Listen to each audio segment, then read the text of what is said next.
Good afternoon. Thank you for joining us. Well, Vancouver police say an attempted knife attack and robbery was thwarted by three Good Samaritans who jumped in. We'll speak with one of them, and we'll ask you on the open line, what can bystanders do when witnessing an attack in public? After 12:30, another former BC United candidate turns independent. We'll ask Ashley Ramsey what she thinks her chances are in Kelowna Mission. Plus, arthritis is the most common chronic disease in BC. We'll discuss its impacts and treatment. I'm Michelle Elliott. Welcome to BC Today.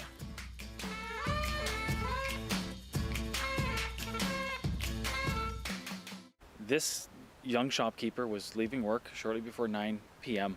She was approached from behind by a man. We believe the man was masked and the man had a knife. That's Sergeant Steve Addison with the Vancouver Police Department describing a frightening situation on Saturday night in East Vancouver. It's one that Christopher Boyd witnessed and intervened in. Boyd was driving along East 12th when he saw a man and a woman outside a convenience store appearing to be physically struggling. Now, Boyd jumped out of his car to offer help. Christopher Boyd joins me now to tell us what happened next. Hi, Christopher. Hi, Michelle. How are you? I am just fine, and I hope that you're doing okay today, given what's I'm sure is still on your mind. Yeah, absolutely. I think it was a pretty scary situation all around. Definitely not what I expected for my Saturday evening, Yeah. but I'm just really glad that, everyone was okay at the end of the day. Can you tell me what happened as you were driving by the store along East 12th? Sure. So I was driving down East 12th, and I looked to my right, and I saw two people in what appeared to be a type of struggle.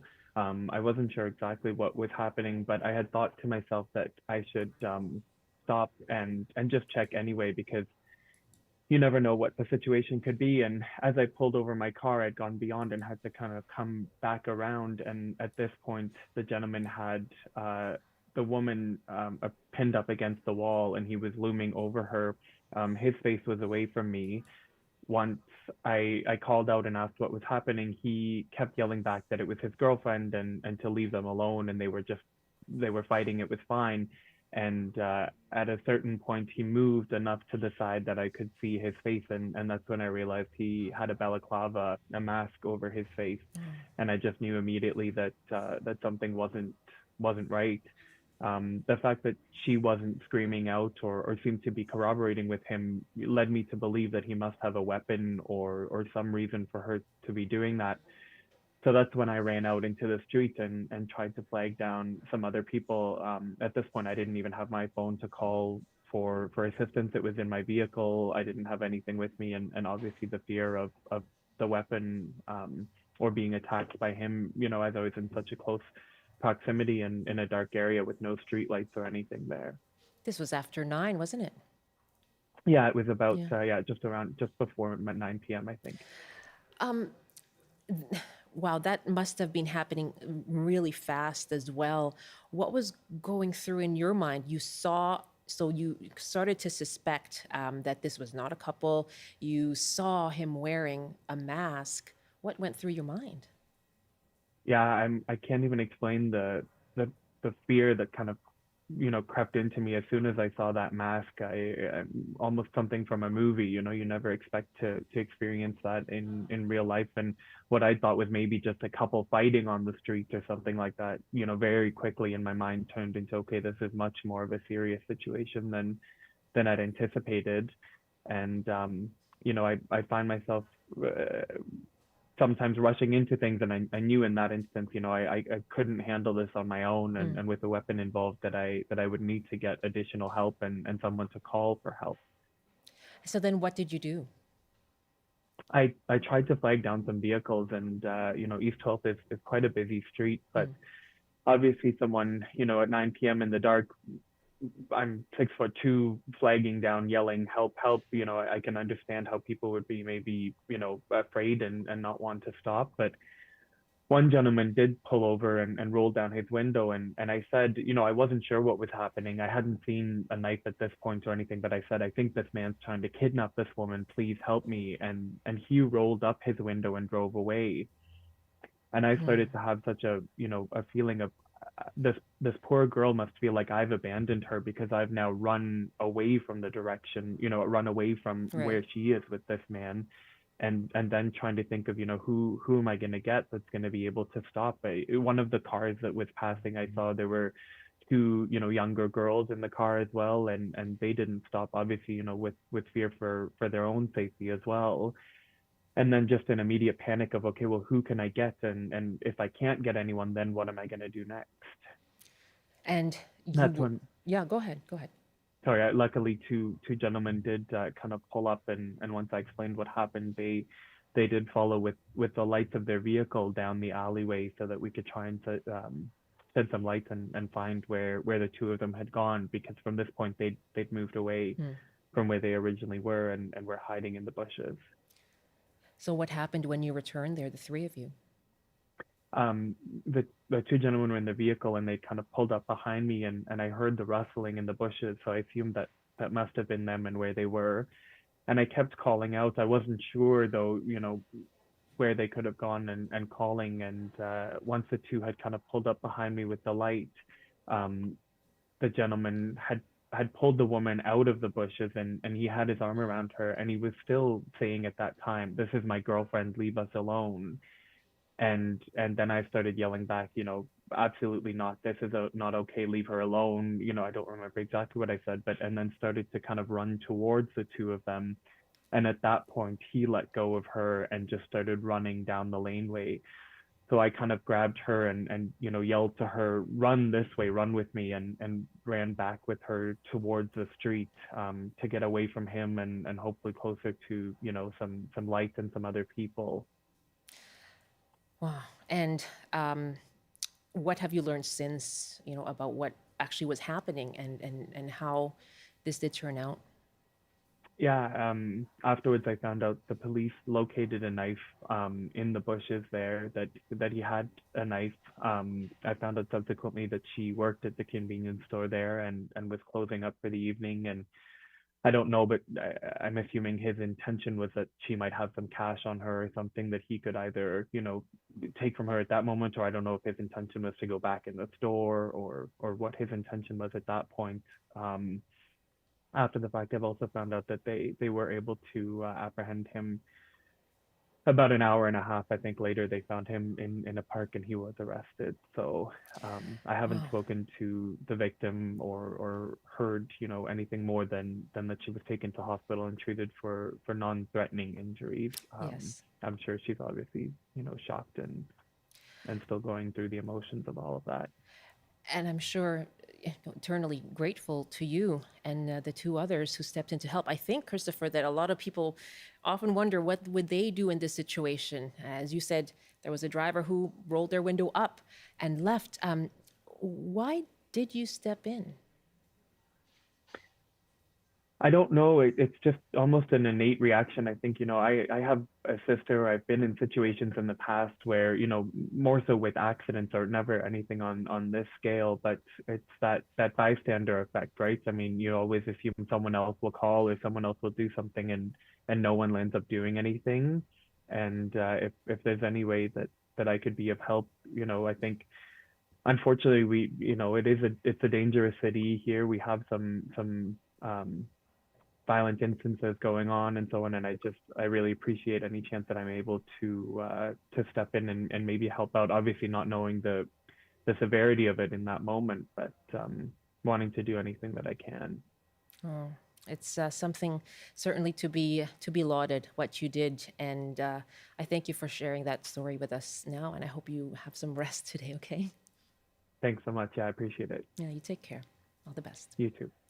Christopher Boyd lives in Vancouver. He intervened in what police call an attempted robbery on Saturday. As he said, police say there is a suspect in custody, and the woman in this case was sent to hospital with non life threatening injuries. Now, Sergeant Steve Addison with the VPD says that in this case, everybody did exactly what they encouraged people to do.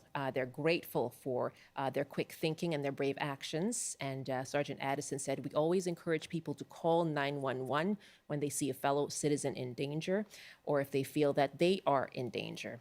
And again, saying that in this case, everybody did the right thing. The victim here made a big noise and was able to call for help. And the passersby who intervened, they called 911, yelled at the suspect. They believe that their actions caused the suspect to release her.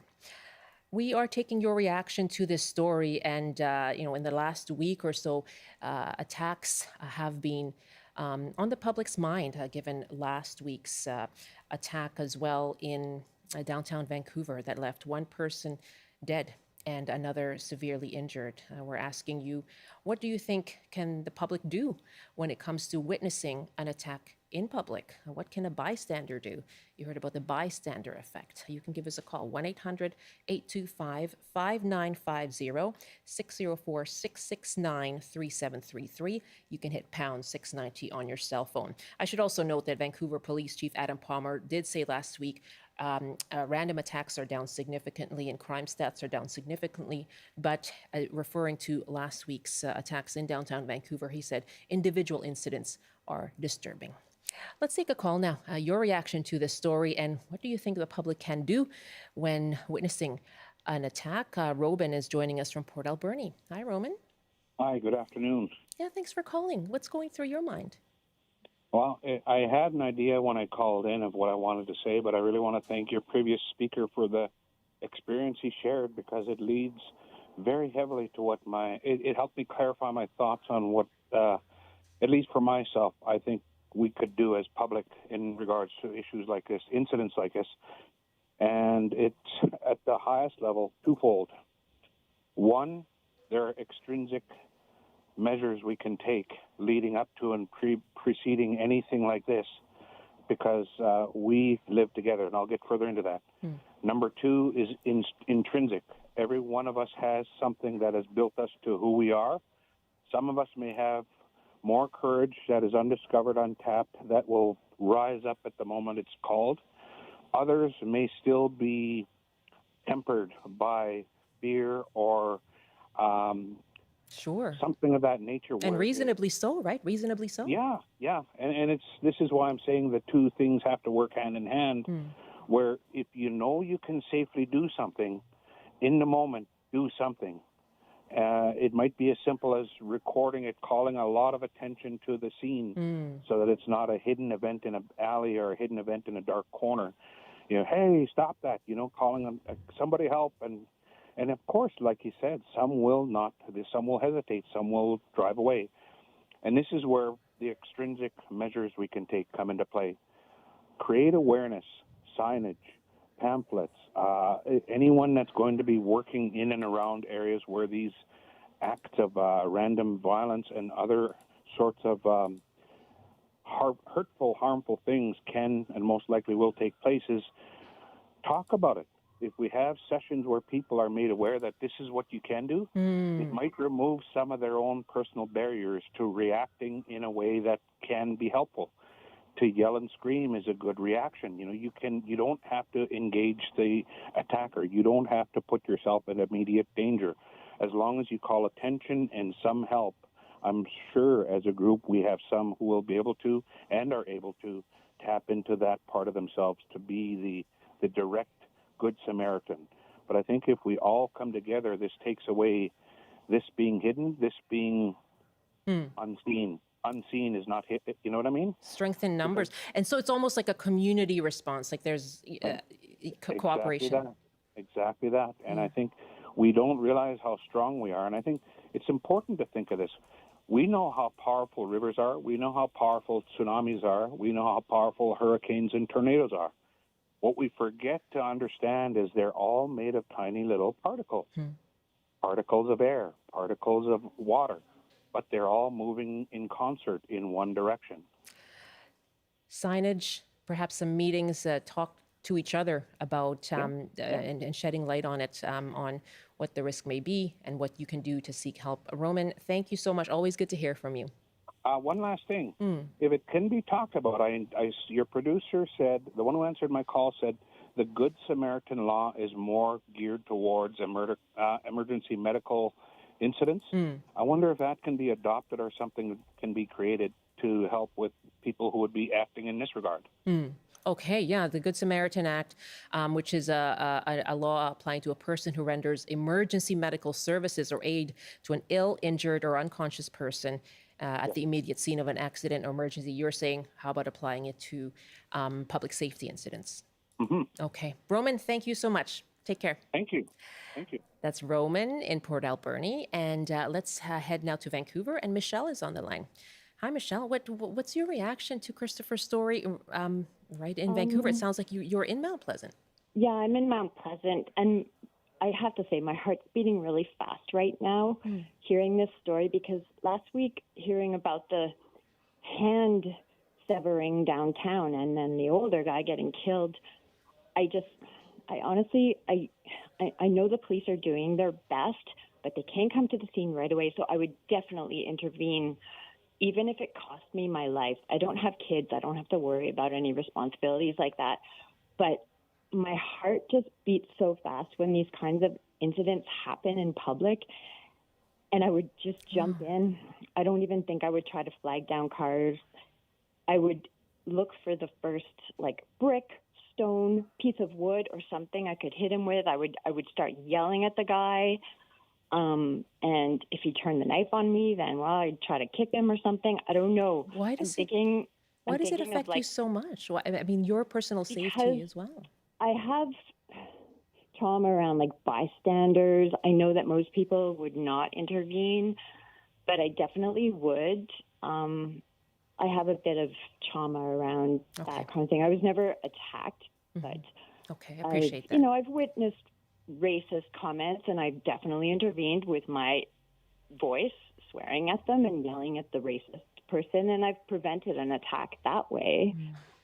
But this kind of thing, I don't trust the system. I've had trauma around the system coming at me when I was a victim and really harming me as a victim.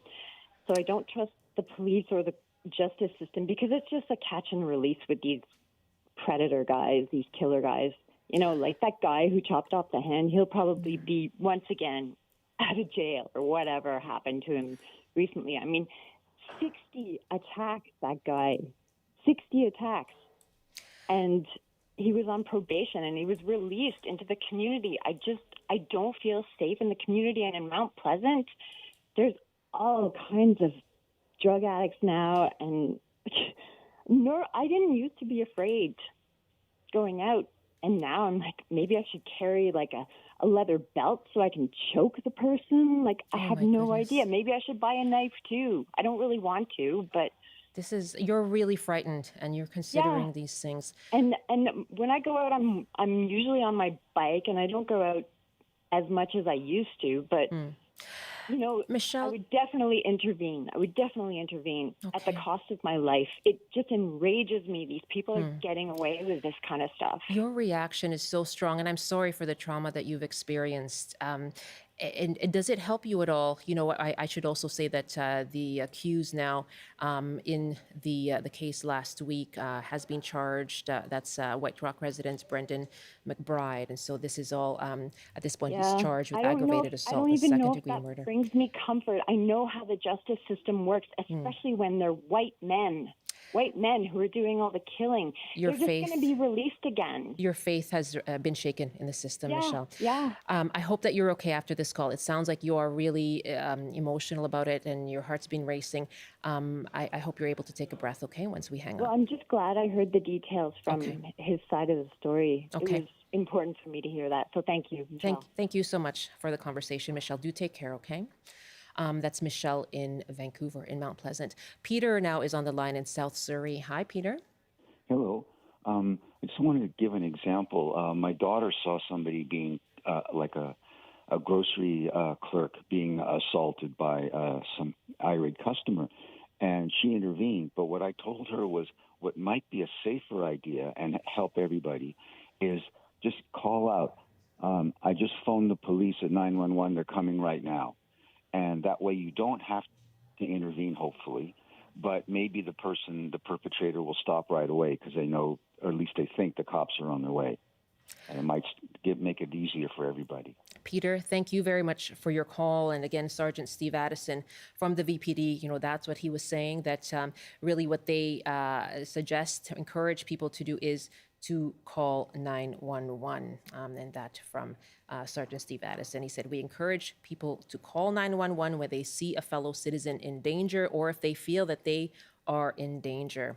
And if you are a victim, make a big noise, get attention, get the attention of others, and call for help. And I do hope that you're taking care as you're listening to some of these conversations. I think we can squeeze in one last call here from Pia. I just have a minute or two, Pia, but go ahead. Hi there. I understand I need to be brief, so I will come to my most important point, Sure. which is if somebody calls out, "This is my girlfriend," that doesn't mean, oh, maybe it's okay and I should step back. Mm-hmm. Women in our country, in our society, are more likely to be murdered and assaulted by a partner than anyone else. It is far less likely that a stranger will assault or murder a woman. That doesn't mean that woman wasn't in danger of that happening. No, I see your point. My point is that statement, she's my girlfriend, even a woman saying he's my boyfriend, it's okay. Do not step away, because women who are assaulted by their boyfriends are, needless to say, terrified of them. And if you're in the grips of him, you're not going to say, I need assistance. It is an important point. I'm so glad you were able to come on and share it, Pia. Thank you very much. Good for us to be thinking about. That's Pia in Victoria. It's certainly a story that has struck a chord with people. You can let us know what you think. What can the public do? 1-800-825-5950. You can email us now. It's bctoday@cbc.ca. It's 12:27. Now, the accused in last week's downtown Vancouver attacks is described by police as having a long history of mental health incidents, leading to more than 60 interactions with police throughout Metro Vancouver. Now, that's reignited the call to reopen institutions like Riverview Hospital. We talked about this last week with Port Coquitlam Mayor Brad the mayor of Port Coquitlam, and he said he was calling for the reopening of Riverview, and we got these emails. Faye writes, I was appalled when they closed all the facilities across Canada. I know it was done to save money, but I think we have paid out far more money and lost lives since that was done. It makes me quite angry as we seem to continually do something like this without thinking about what might happen down the road. Let's build facilities that can help people now. Dawn writes, if I suffered from cancer, I'd be treated at a facility specializing in such treatment. The last place I would be is wandering the streets hoping it would cure itself. Mental health care should be provided at all stages for everyone. If it means a long-term secure placement, then so be it. Why is it so hard to get proper care for everyone? And Joanne writes, let the decades of failures speak for itself. The problem is too big and growing not to provide a special hospital to deal with this. It is obtuse to resurrect old practices of mental institutionalization today with so many legislative laws of rights, advocacy groups, and beyond. What's worse, having a facility to accommodate severe mental health or to throw them onto the streets and in some cases start street drugs to survive the deplorable conditions out there. Thank you for all your emails. bctoday@cbc.ca.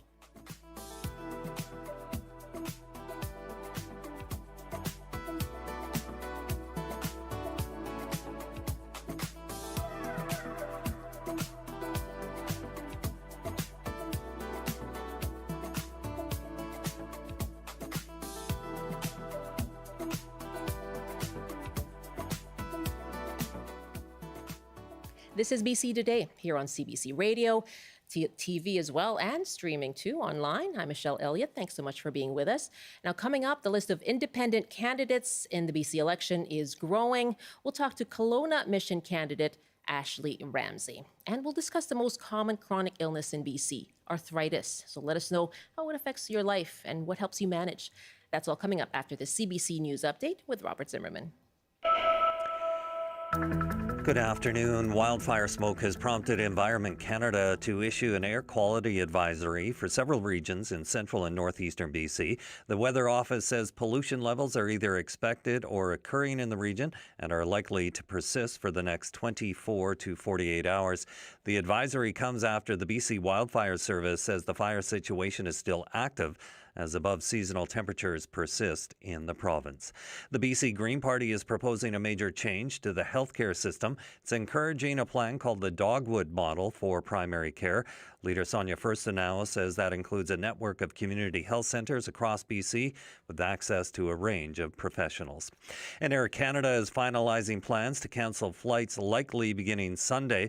Talks with the pilots union is nearing an impasse over what the airline calls inflexible wage demands.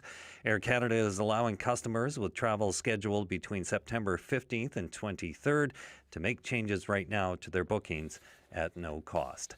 And now the forecast on the North Coast, clearing this afternoon with a high of 15. Highs up to 16 with periods of rain and some sunshine in the Peace. In the central interior, including Prince George, mainly sunny with a high of 18. Highs getting close to 30 with some sunshine and a chance of thunderstorms in the Kootenays. In the southern interior, including Kelowna, hazy this afternoon with a high of 25.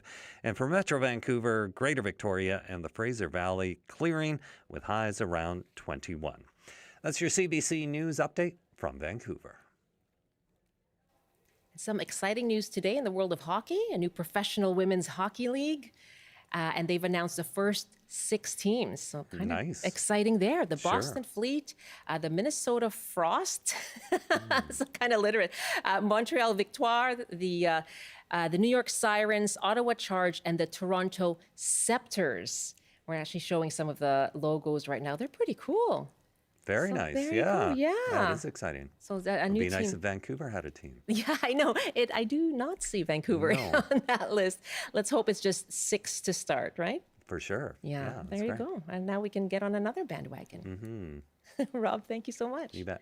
That's Rob Zimmerman in the CBC Vancouver newsroom. Yes, those logos look fantastic. Like, I'm ready to go. I'm ready to duke it out on the was it the rink, the ice? Yeah, clearly I'm a hockey fan, but I will watch because this is pretty exciting news. A new professional women's hockey league. Yes, they announced the names and the logos just today. The inaugural 6, they call them. We'll see if there's a Vancouver team coming up.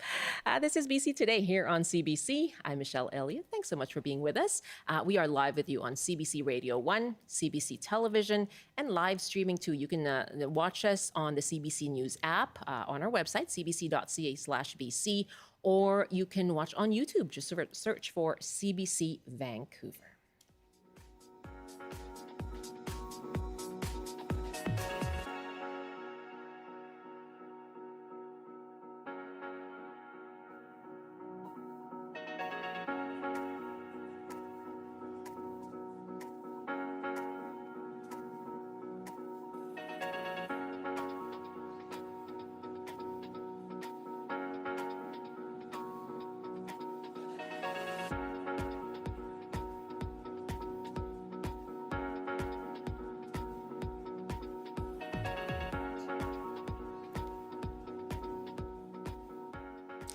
Now, after BC United leader Kevin Falcon suspended that party's election campaign, throwing his support behind the BC Conservatives, a number of former BC United candidates, they said they were left high and dry. And there are now 6 who have stated they will run as independents. They are Kevin Acton, Mike Bernier, Tom Shapitka, Dan Davies, Stephen Johnston, and Ashley Ramsey. Ramsey is running in Kelowna Mission and joins me now. Hello. Hello, thanks for having me. Well, thank you for joining us. You announced last week you'd be running as an independent candidate. What led you to your decision? Well, we were left here in the Kelowna Mission without sort of a center vote. We've traditionally been centrist. We'd been on the campaign trail since May, and we were hearing from our constituents that they clearly wanted to place their vote in the middle. Hasn't traditionally been sort of a far right or far left leaning riding. So, after the announcement, I got an outpouring of emails and texts and phone calls just saying, please make the right decision and run. And so after a few days of sort of not really hearing what was happening, I jumped in and took the leap of faith and put my heart back into the community, and here I am. Were you considering whether you would get a call from the BC Conservatives and John Rustad? So we were told and encouraged to reach out, that they were going to be moving the party back to the center, and that they strongly needed our candidacy to do that, and especially across the Okanagan, where we felt that the 4 candidates running here were quite exceptionally strong. So I believe that all of us had reached out to the party to say, look, let's have a talk and see what this is all about. All of us had our own questions on some of their far right-leaning ideals that we needed to work through, but none of us received a phone call, not one of us. Okay. So pardon me, when you say you were encouraged to call, who did that come from? Oh, you know what? Just from various different mentors around us at that time. Okay. So here you are now running as an independent. What do you think your chances are? Sure. So we actually have 14. Some of them are unannounced. There's quite a large group of us now. I can't speak for all of the people because some of them still have not announced. But we're sort of in an exceptional time, I think, in historic. Running as an independent seems sort of rogue or odd or sort of not standard. But I think at this particular moment in history in British Columbia, a lot of British Columbians, I was born and raised here, born in Victoria, moved to Kelowna, spent 30 years living here on and off.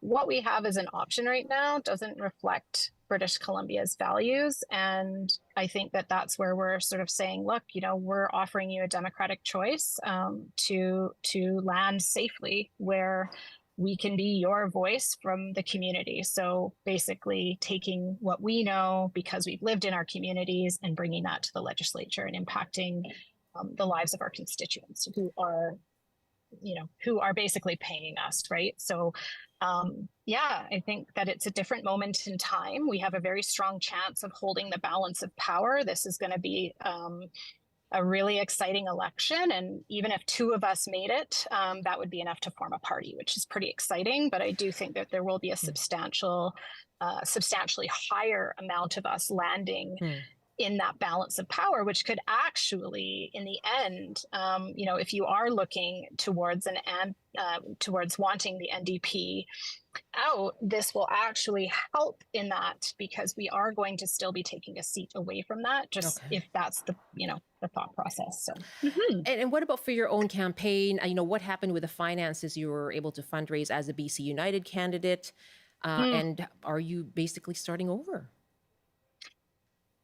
So we, particularly in our campaign, we are pretty lucky. So we had done most of the heavy lifting on the higher cost items. So I'm okay. We actually have had an outpouring of donations, which has been super heartwarming, which is really lovely to see. And Since last week? Mm-hmm. Oh. Yeah, it's been really cool. And it's people that were going to donate to me anyway, but they were unsure about donating to BC United. And now are saying, oh, absolutely, I'm in. It's you. You need to represent this riding. And I know Stephen Johnson over in West Kelowna, same story. People are opening their wallets, which is really lovely to see. Now, where we landed with our expenses was that we were actually shut out of our system the day that we were finding out. So not only did we find out through the press release, we then tried to log on to the BC United website and everything was gone. So at this point, everybody's campaign funds are completely wiped away. Nobody has access to them. Okay. Now, people seem to be heading in different directions, right? There are candidates like Peter Millibar moving to the Conservatives. Others are running as independent, like yourself. We've just received a news release from the NDP and former BC United candidate in Delta North, Amrit Pal Singh Dot, is now endorsing the NDP in next month's election, saying, I've been a Liberal for many years.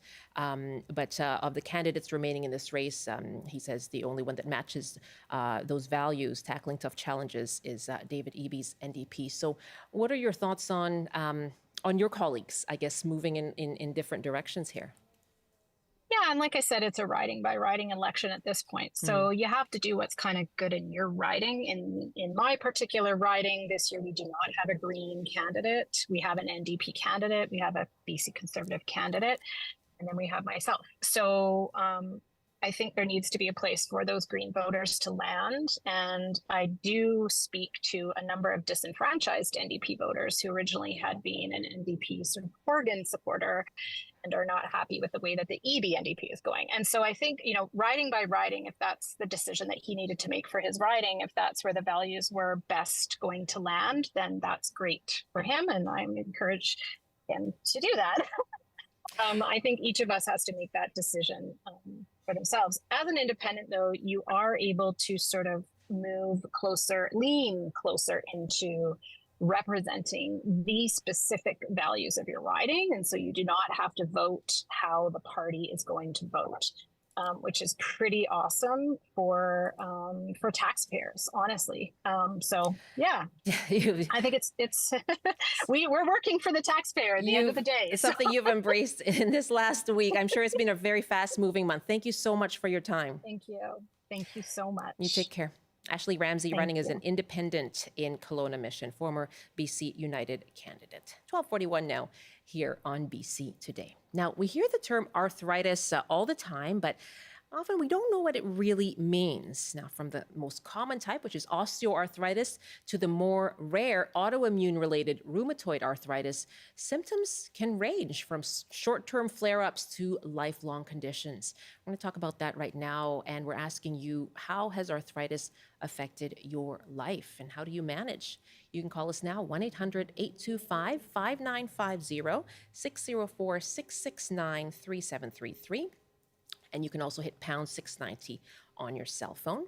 If you'd like to email, it's bctoday@cbc.ca. And September is Arthritis Awareness Month. And joining us for this conversation are Trish Barbato, Arthritis Society Canada's president and CEO. And here in our studio, I'm joined by Grace Parker-Palidwar, who was diagnosed with childhood arthritis when she was 18 months old. Hello to both of you. Hi, Hello. Thank you for having us. Very nice to meet you. Grace, how are you feeling talking about this? I'm good. I'm really excited. I definitely enjoy sharing my story because I think a lot of people misunderstand what arthritis is and how it affects everyone who is diagnosed with it. Arthritis is not just a disease that affects older people. It affects people of all ages, specifically Canadians who are diagnosed with arthritis. More than half of them are age 65 and younger. And for children, 3 in 1,000 children in Canada are diagnosed with arthritis. So it's a disease that affects everyone. It's certainly, I was just saying to someone, growing up, I always said, yeah, that's something that happens to you when you get older. For you, how did it affect your life growing up? My arthritis stole a lot of my childhood and even my adulthood. I was diagnosed when I was 18 months old, so I don't know life without my arthritis. As a child, it was very hard for me to fit in. I was never able to participate in a lot of activities. And as an adult, it's sort of the same. I sometimes can't go out with my friends all the time because I can't walk, or my arthritis is specifically in my knees, ankles, and jaw. So as you can imagine, going to school and going to work and even driving my car can be extremely difficult because of the pain that I'm experiencing all the time. Wow. I'm sorry that it affected you. How did you manage? How do you manage to have friends? And you're in university. How do you manage to go to university? Yeah, I think I'm still figuring it out, to be honest. It's quite a learning curve. But one of the things that I'm learning is that I need to stay attuned with what's happening in my body. And talking about it has been a huge outlet for me. The Arthritis Society Canada has connected me to a community of young adults who also experience arthritis. And that has been amazing because it makes me feel less isolated and that I'm not alone, and that a lot of people are going through the same experiences that I am and the same pain that I am. And Trish, what goes through your mind? I'm sure you've heard Grace's story, but when you think about it, and she said 3 out of 10 children, right? 3 out of 1,000. 1,000 children, Yeah. pardon me. What goes through your mind? Yeah, thank you, Grace, and thank you, Michelle. I think, for us, we really want to raise awareness that arthritis, as Grace said, is not an older person's disease. It affects people of all ages. I think people also really simplify the disease. It's a little bit of, painful joints once in a while. And in the meantime, it's not that at all. It's extremely debilitating. It's painful. It's a leading cause of disability in the workplace. Many people don't know that. Another thing I think that people do not realize is that most joint replacements, so for example, when someone says they're getting their knee done, well, 99% of knee replacements are due to arthritis. Hip replacements also, almost all of them. So when you think about joint replacements, that's like the last possible outlet. For osteoarthritis, there's no treatment to impact the progression. And so people have that, it's lifelong. And joint replacement becomes the only thing they can do. So when you think about even the cost to the healthcare system, the amount of time that people are off work, and I think that on the autoimmune side, I mean, there's over 100 different types of arthritis, including gout and rheumatoid, and there's so many. Some of them are like rare diseases, and people really have no idea. I only learned today that gout was a form of arthritis. It was, and so can you tell us why it is so broadly applied? Why is arthritis so broad then? Well, we don't know exactly. We know some types have a genetic predisposition, but in fact, I would say that arthritis is, there's not a lot of funding for research in this area, even though it's an extremely complicated disease. We have some treatment on the autoimmune side, which is really great. That was a real breakthrough. Without that, people would have really disformed joints because the disease just continues to progress. So we're really looking for new treatments, for innovation, for investment in the research community, for education. I think one of the things in particular is access to physiotherapy, to occupational therapy, so that people can really arm themselves with knowledge. Like, for example, there is definitely a myth that, oh, well, my knee hurts, I'm going to rest. I'm going to sit in a chair, I'm going to lift it up, and I'm going to rest. Well, actually, no. When you have arthritis, the thing to do is move. The movement is what helps get the nutrients into the cartilage and into the area to help it. And so really helping people to empower them. There's a lot that they can't, as Grace said, my goodness, like look at everything that arthritis has stolen from our life. And we hear this all the time. It has stolen people's career. It has stolen their livelihood. It has stolen relationships. And we just want to make sure that people, again, have this awareness and that we are telling people stories. So to validate them, I think Grace did that so eloquently when she found other kids. I remember going to one of our camps for kids, and one of the kids said that his teacher did not believe him, maybe grade 4. Yeah. So that's devastating. That is really devastating. And you're right. It's important to hear these stories, and we are asking our audience to share theirs. What's been your experience with arthritis? How has it affected your life? You can call us 1-800-825-5950, 604-669-3733. My guests are Trish Barbato, Arthritis Society Canada's president and CEO, and Grace Parker Pallador, who was diagnosed with childhood arthritis when she was 18 months old, speaking so eloquently to her experience. Jane is calling us now in Summerland. Hi, Jane. Hi, how are you doing? I am fine. Thanks for calling. I'm in my almost third week of retirement. I had a job that I really loved. I was a rec coordinator in a long-term care facility, and I've done that kind of work for a long, long time. I've had both my hips replaced due to arthritis, and I'm waiting on a partial knee replacement. But it's been difficult to not work anymore. We've worked most of our lives and sort of take our identity from that. So definitely it's been a grieving process to kind of get used to that. I worked a full shift last Thursday. I was on my feet for a couple hours doing happy hour, and it took me 2 days to recover. So I guess it's really, I'm done. And is that why you retired, Jane? Is that why you retired, or were you just... Yeah, that's why I just couldn't do it anymore. I couldn't stay on my feet anymore, which is kind of heartbreaking, but it's just the way it is with the arthritis. And the only thing I really do is take ibuprofen for it, but I do not move enough, and I am overweight, so I'm sure that what your guest was saying about moving. Yes. Arthritis says don't, but really you should be moving. So I think that's a really good hint. Yeah, take some of the activities from being a rec coordinator. Yeah, yeah. Well, we did exercises 3 days a week, and they were great at it. So Yeah, there you go. for sure. Well, Jane, thank you so much. Really good to hear your story. It's so illustrative. Okay, well, thank you. Yeah, take care. That's Jane in Summerland. So, I mean, really, Trish, she spoke to what you had talked about, osteoarthritis and the impact it can have on you. She is now not working.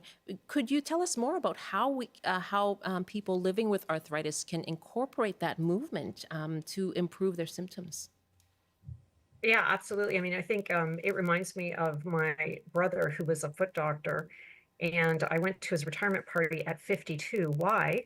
Because while he was operating, his hands started to shake. He has arthritis in both hands, as I do. And he realized in that moment he had lost his confidence to do his profession. And it's not like at 52, you're going to go back to school and find a whole nother career. So he retired. But I think about, like, he's not a statistic anywhere. It's not like we keep track of, okay, well, this person lost 10 years of earning power or whatever that might be. So it's like, so, it's just like Jane's story. It's very subtle but they're out of the workforce because of it. And again, like in terms of exercise, I really encourage people to just start with whatever they can. I used to be a fitness instructor for a lot of my life, and I feel like walking the dog. Well, make sure you do that every day or twice a day, and just start with something that's really accessible and can get going. And then there's lots of great exercises. We have lots online on our website at arthritis.ca around, in particular, knee arthritis or hip arthritis, certain stretches, certain movement. But again, just really, really important to ensure that you have got that flexibility and movement in all of your joints. Grace, how do you incorporate movement into your life? Mostly, I try to do strengthening exercises for my knees specifically, because that helps a lot with my pain. And as well as I try to do I do swimming. I like doing some water aerobics at low impact. Low impact, exactly, at our summer camps. Actually, it's one of the kids' favorite activities is doing the water aerobics. And because you're able to move in ways that you can't normally because of the low impact exercises. And I also try and incorporate walking. And some days when my joints are really bad, it's very difficult to get up and move. All you want to do is just sit down and ice. But I just try to remember that even if I could just walk a little bit, like 10 minutes that day, like for me, that helps as well. Yeah. And what we talked about how there's so little awareness that affects the amount of funding. What are your hopes for where treatment or management of symptoms can go? Yeah, I mean, one day I think it would be amazing if there was a cure for arthritis. I think that having funding for research should be a top priority, because while there are some medications for my form of arthritis, but my arthritis never goes away. It's a lifelong condition that I will unfortunately have to struggle with for the rest of my life, and that will continue to steal pieces of my life for the rest of my life. So I think to keep getting the word out there that arthritis is real, it's prevalent, a lot of people have it, and that it is really worthwhile to put money into funding for research. Gosh, it's my heart's just breaking listening to you say, it's stolen from your life. What brings you optimism? I mean, you're doing interviews, you're attending university. So how do you push forward? I think it's hard because it is very easy to get down and feel depressed, and it's definitely affected a lot of my mental health. But I think I try and focus on the positive things. That it's funny that there are positive things arthritis has given me. For example, an opportunity like this today. I've been doing some advocacy work and sharing my story, and just that some people really do feel the impact of my story and resonate with my story, and just knowing that others are also experiencing that. I think that's what keeps me going, knowing that I'm not alone, and knowing that what I'm going through, my struggles are touching someone else. Using your someone voice. else. Yeah, using my voice, yeah. Janet finds this all resonating. I'm sure Janet is calling from Langley. Hi there. Hi. Yeah. Thanks for the opportunity to talk about something that I've lived with too. So I'm 82. I'd like to think a youthful 82. I have had it since I was 16 years old, rheumatoid arthritis. And so I know the path that Grace is going on. It's a difficult one. I've always said Arthritis is not you. You are a person. Don't let it define who you are, ever. It's just a disease, and you can push it away in your mind and just live your life fully. I've ridden horses. I've worked as a nurse for over 43 years.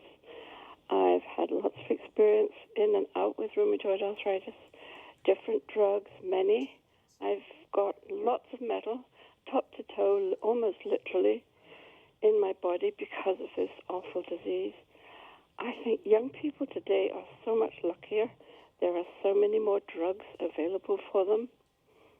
And there is one miracle drug which I'm now on, courtesy of the government saying, yes, I could have it. It's not cheap. It has helped me a lot. What do you do physically, Janet? You said you're a youthful 82. What do you do physically to stay fit? Hello? Hi, Janet. What do you do to stay fit? I go to exercise. I try to walk. I've just had hip surgery, so it's been a bit of a difficult bounce back, but I'm getting there. Of course, the pool's closed for 4 weeks to clean, which is a bit of a setback, but that's okay. Oh, yes, I heard about that. Oh, dear. Well, Janet, you're an inspiration, and I love your message here to Grace as well. I'm so glad you called. Thank you very much. You're welcome. That's So Jen. I just want to pick up on that, if I may. Yes, I think please one of do. the things that, there's a couple things around advocacy that I feel are really relevant in this conversation. One is drugs. So especially on the autoimmune and autoinflammatory side, often people, it is trial and error. Like, I don't know how long it took Grace to find a medication, but you try one and then you go through that. And the parents, it's agonizing watching their poor baby or toddler or child going through these medications and the side effects. Yeah.